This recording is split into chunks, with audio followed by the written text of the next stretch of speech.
NIO just revealed a shocking $3,000 problem. But is Wall Street missing the bigger picture? NIO just dropped a major bombshell that could completely change how investors look at the company over the next few months. CEO William Lai has officially confirmed that production costs for one of NIO's most important vehicles have exploded by nearly 20,000 yuan, or roughly $3,000 per vehicle. At the exact same time, the company is launching a cheaper version of that same SUV. On the surface, this looks like terrible news.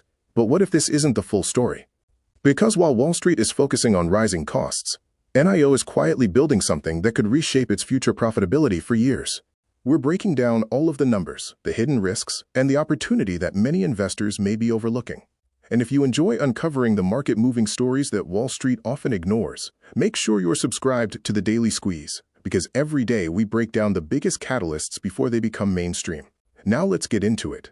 The biggest headline comes directly from NIO CEO William Lai. During a recent press briefing, Lai admitted that soaring memory chip prices and higher raw material costs have dramatically increased the manufacturing cost of the flagship ES8 SUV. According to Lai, the company is now spending nearly 20,000 yuan more to build every single ES8. Even more surprising, he explained that to fully offset these higher costs, NIO would actually need to raise vehicle prices by almost 30,000 yuan. Think about that for a second. Instead of passing the entire increase on to customers, NIO is absorbing a significant portion of those extra costs itself. That immediately raises one important question. If every vehicle suddenly becomes thousands of dollars more expensive to produce, what happens to profit margins? That's exactly what institutional investors are trying to calculate right now. Last quarter, NIO managed to push vehicle gross margins to roughly 18.8%, one of the strongest improvements the company has delivered in recent years. Those improving margins were one of the biggest reasons investors started believing NIO was finally moving closer to sustainable profitability. But now the math has changed. Higher production costs mean every vehicle contributes less profit, unless NIO can either increase prices or dramatically improve manufacturing efficiency. And here's where things become even more interesting. Today, NIO officially begins customer deliveries of its brand new 5-seat ES8. Normally, a new flagship launch would be viewed as an exciting growth catalyst. But there's one detail that Wall Street immediately noticed. The new 5-seat version starts at approximately 382,800 yuan, which is about 24,000 yuan cheaper than the traditional 3-row ES8. So let's put these two developments together. Production costs are rising by roughly 20,000 yuan, while selling prices are falling by nearly 24,000 yuan. That's an enormous squeeze on profitability. This creates what analysts call a margin vice. Revenue per vehicle could decline while production expenses continue moving higher. For short-term investors, that's understandably concerning. But before you assume this is a disaster, there's another side of this story that isn't getting nearly as much attention.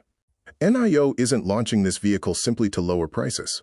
The company is targeting an entirely different customer segment. Many luxury buyers don't actually need a 3-row SUV. They simply want a premium 2-row executive vehicle. By replacing the discontinued ES7 with this new 5-seat ES8, NIO is attempting to capture additional demand without building an entirely new platform. That means many expensive components can still be shared across multiple vehicles. If demand is strong enough, higher production volume could eventually offset part of the margin pressure. In other words, lower margins on each vehicle could potentially be balanced by selling significantly more vehicles. And that's exactly what investors will be watching over the next several weeks.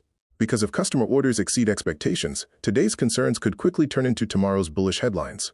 But the story doesn't stop there. While everyone is debating today's profit margins, NIO quietly announced another major development that could have a much bigger long-term impact.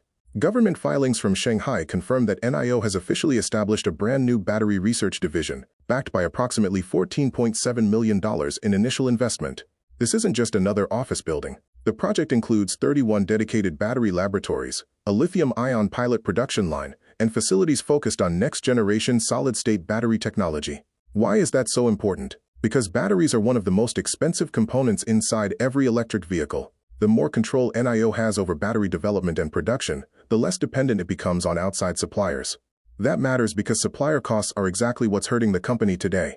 If NIO successfully develops more of its battery technology in-house, it could eventually reduce manufacturing costs while improving performance at the same time. That's why many long-term investors are paying close attention.